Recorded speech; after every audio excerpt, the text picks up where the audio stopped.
नमस्कार दोस्तों, मैं अभिषेक पटेल आपका हार्दिक स्वागत करता हूं अपने YouTube चैनल इजी फार्मेसी में। दोस्तों, हमारे चैनल को लाइक करें, शेयर करें एंड सब्सक्राइब करें। तो दोस्तों, आज हम लोग बात करने जा रहे हैं फार्माकोग्नोसी के बारे में, जो कि डी फार्मा फर्स्ट ईयर का एक सबसे इम्पॉर्टेंट सब्जेक्ट है, फार्माकोग्नोसी। इसमें हम लोग दोस्तों बात करेंगे आज बेलाडोना की। क्या होता है बेलाडोना और क्या इसके यूज़ हैं, क्या किस फैमिली से ये आता है, क्या इसकी जियोग्राफी है, क्या इसकी ऑर्गेनोलेप्टिक है, क्या इसकी केमिस्ट्री है, क्या इसके केमिकल टेस्ट हैं, क्या इसके एक्स्ट्रा फीचर्स हैं, क्या इसके थेरापेटिक यूज़ हैं। ठीक है, तो हम लोग सबसे पहले बात करते हैं बेलाडोना की। बेलाडोना जो है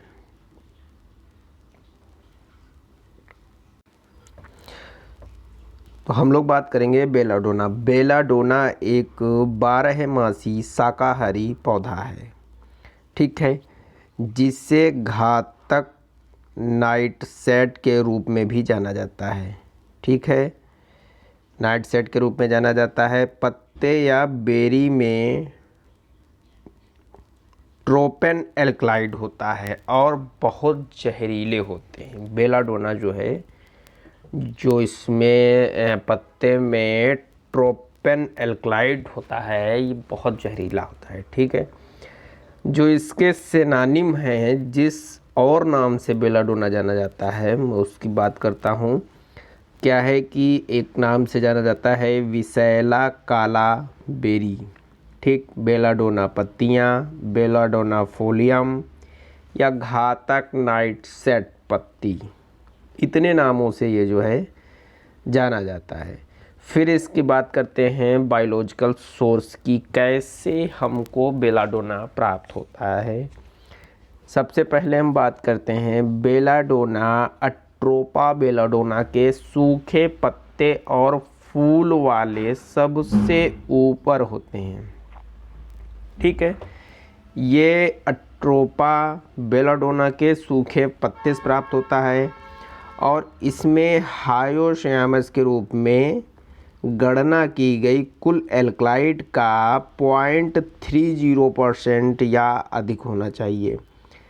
ठीक है, इसमें क्या बात किया गया है,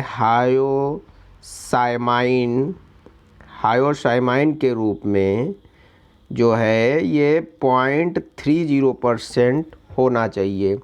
और सबसे महत्वपूर्ण होता है, सबसे इम्पोर्टेंट क्या होता है कि अगर आप फार्माकोलॉजी पढ़ रहे हैं, फार्माकोग्नोसी अगर पढ़ रहे हैं, तो उसमें जो आप ड्रग पढ़ रहे हैं उसका फैमिली जानना बहुत ज़रूरी है।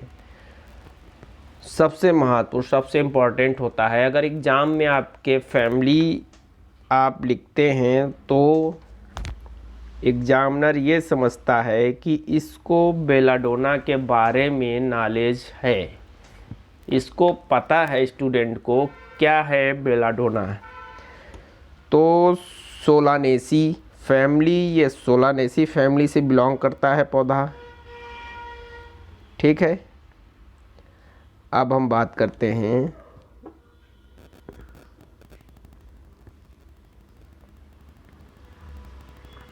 जियोग्राफिकल सोर्स की। क्या है बेलाडोना? यूरोप है, उत्तरी अफ्रीका है, पश्चिमी एशिया है और भारत में या पश्चिमी हिमालय शिमला में पाया जाता है। ठीक है दोस्तों, शिमला में पाया जाता है। और जैसे सिंध के जंगल, चिनाब की घाटी, जम्मू आदि में भी पाया जाता है। इसका जो है ऑर्गेनोलेप्टिक क्या होता है, इसका जो कलर होता है, कलर कैसा होता है, पत्तियां हरा या भूरा पीला। ठीक, पत्तियां या तो हरी होती हैं या भूरी पीली होती हैं। फूल जो है बैंगनी से पीला भूरा होता है, ठीक है। इसका फ्लावर जो होता है वो बैंगनी भी होता है, बैंगनी होगा, बैंगनी पीला होगा, ठीक है। और जो इसका ऑर्डर होता है वो हल्की या विशिष्ट होती है, यानी कि ऑर्डर जो है कैरेक्टरिस्टिक होता है या स्लाइट होता है, ठीक है। और इसका जो टेस्ट होता है वो बिटर टेस्ट होता है, या फिर जो है इसका टेस्ट जो है बिटर होगा, ठीक है। इसका अगर हम बात करें, साइज़ की बात करते हैं, तो साइज़ में क्या है, इसकी पत्तियां जो है 5.25 सेमी, ठीक है, लंबी होती हैं, और 2.5 से 12 सेमी तक जो है चौड़ी होती हैं। और इसके अगर फ्लावर की बात करें तो कोरोला 2.5 सेमी लंबा या 1.5 सेमी चौड़ा होता है। और अगर इसके फ्रूट की बात करें तो ये लगभग 10 सेमी जो है परिमाप में होता है, ठीक है। इसकी अगर शेप की बात करें तो इसकी जो लीव होती हैं वो जो है लीव्स होती हैं वो अंडाकार होती हैं, लैस के समान शीघ्र लेमिना में होती हैं, ठीक है। और इसके अगर हम फ्लावर की बात करें, फ्लावर का जो शेप होता है वो कैंप एनुलेट या एनुलेट 5 छोटी लोब उपस्थित होती हैं, 5 छोटी जो है लोब उपस्थित होती हैं। और अगर इसकी हम फ्रूट की बात करते हैं तो बेरिस अर्धगोलाकार चपटे बीज होते हैं, ठीक है। और हम बात करते हैं एक्स्ट्रा फीचर्स इसमें क्या होते हैं। बात करें अगर एक्स्ट्रा फीचर्स की, तो आप ये पेड़ जो है, आप इसका पौधा देख रहे हैं कैसा होता है, बहुत क्लियर बुक्स में नहीं है।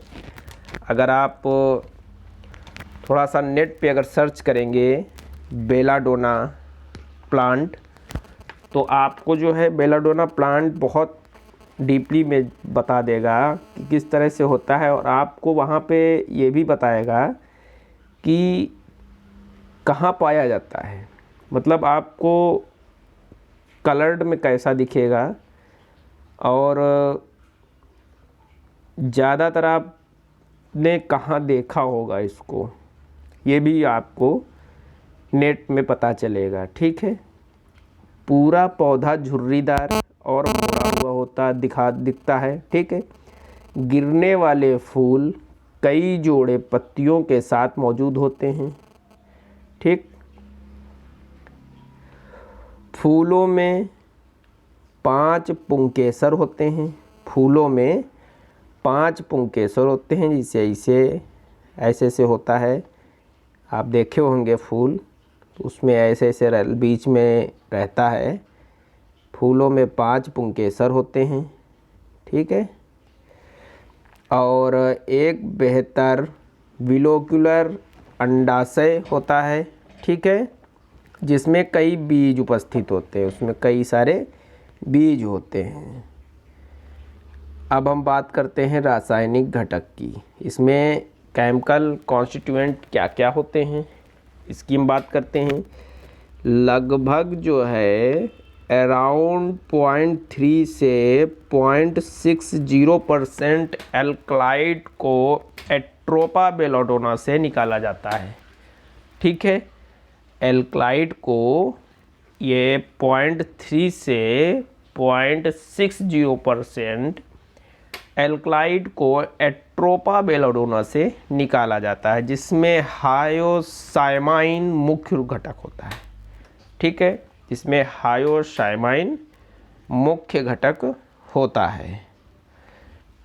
अब हम इसमें बात करते हैं, सबसे महत्वपूर्ण टॉपिक की बात करते हैं, तो हम थेराप्यूटिक यूज़ की बात करते हैं, चिकित्सकीय प्रभाव की बात करते हैं। चिकित्सकीय प्रभाव में क्या है,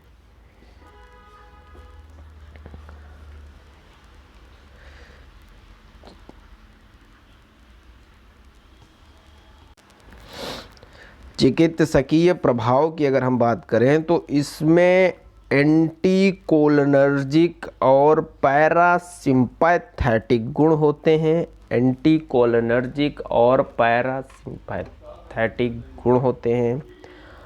और अफीम और क्लोरल हाइड्रेट के विषाक्तता के मामले में बेलाडोना को मारक रूप में उपयोग किया जाता है। इसका उपयोग जो है पसीने, गैस्ट्रिक जूस और लार के स्राव को कम करने के लिए किया जाता है। यानी कि बेसिकली इसका उपयोग जो है अगर आप समझ सकें तो इसमें बहुत अच्छा दिया गया है। पसीना, गैस्ट्रिक जूस और लार के बहाव को कम करने के लिए इसका उपयोग किया जाता है। और क्या किया जाता है, इसका उपयोग शिशुओं में असामान्यता को सांस लेने में किया जाता है। ठीक है, जो शिशु सांस नहीं ले पाते हैं, बहुत छोटे रहते हैं शिशु, उनमें जो है सांस लेने के लिए किया जाता है। इसका उपयोग पसीने और अन्य स्राव को कम करने के लिए किया जाता है, जैसा कि आप पहले पढ़ चुके हैं। फिर इसके बाद क्या है, बहुत काम का पौधा है, बहुत काम की ड्रग है ये, बहुत अच्छे थेरेप्यूटिक यूज़ होते हैं, बहुत ज़्यादा ही ये जो है यूज़ में लाया जाता है। बुखार, खांसी, मिर्गी के खिलाफ प्रभावी होता है। ठीक है, बेलाडोना की तैयारी का उपयोग वेसिक्यूलर रिफ्लक्स, एक ऐसी स्थिति जिसमें मूत्राशय में गुर्दे की ओर वापस बह जाता है, ठीक, के खिलाफ काम करता है। जैसे क्या है कि एक ऐसी स्थिति जिसमें मूत्राशय से जो है यूरिन जो है ऊपर की ओर चढ़ने लगती है, तब इसका प्रयोग किया जाता है। और क्या है, गुर्दे की पथरी, गले में खराश आदि के कारण दर्द में जो है एनाल्जेसिक के रूप में इसका उपयोग किया जाता है। यकृत और पित्ताशय के विकार में किया जाता है, यानी कि बीमारी में किया जाता है। अस्थमा के उपचार के लिए चूर्ण को तैयार किया जाता है, ठीक, और सिर दर्द में प्रयोग किया जाता है। और चिकनी मांसपेशियों के ऐंठन में इसका प्रयोग किया जाता है। और इसका प्रयोग जो है मांसपेशियों में ऐंठन के लिए किया जाता है। और जो है इसका प्रयोग प्रीमेंस्ट्रुअल सिंड्रोम को कम करता है, या प्रीमेंस्ट्रुअल सिंड्रोम को कम करता है।